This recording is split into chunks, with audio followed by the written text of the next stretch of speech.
4 நாளைக்கு முன்னாடி பிரியாணி சாப்பிட்டுட்டு இருந்த ஃப்ரெண்டு சாலட் வாங்கியிருக்கான். நான் பக்கெட் பிரியாணி வாங்கிட்டு வந்திருக்கிறேன். Welcome to day 125. இன்னைக்கு பிரியாணி சாப்பிடணும் போல இருந்துச்சு. ஆஃபர்ல கிடைக்குதுன்ட்டு ஒரு சிக்கன் ஹைதராபாதி பிரியாணி ஒரு பக்கெட் வாங்கினேன். அது கூட ஆஃபர்ல ஆம்பூர் சிக்கன் பிரியாணி ஒன்று வந்துச்சு. யூஸ்வலி நான் ஹைதராபாத் சிக்கன் பிரியாணி அவ்வளவா சாப்பிட்டது இல்ல. இந்த டேஸ்ட் எனக்கு ரொம்ப பிடிச்சிருந்துச்சு.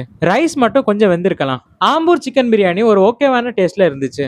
நான் ஆம்பூர் பிரியாணி கொஞ்சமா தான் சாப்பிட்டேன். ஆனா ஹைதராபாத் பிரியாணி என்னால கண்ட்ரோல் பண்ண முடியாம கொஞ்சம் அதிகமாவே சாப்பிட்டேன். எனக்கும் என் ஃப்ரெண்டுக்கும் இதுவே அதிகமா தான் இருந்துச்சு. ஆனா நான் வாங்கிட்டு வரதுக்கு முன்னாடியே என் ஃப்ரெண்டு இந்த புரோட்டீன் ரைஸ் பவுல் ஆர்டர் பண்ணிட்டான். ஆல்ரெடி பிரியாணி சாப்பிட்டதே வயிறு ஃபுல்லா இருந்துச்சு. இருந்தாலும் புரோட்டீன் அண்ட் ஃபைபருக்காண்டி கொஞ்சமா எடுத்து சாப்பிட்டேன். பிரியாணி கூட மஞ்சள் கலர்ல ஒரு ஸ்வீட்டும் கொடுத்திருந்தாங்க.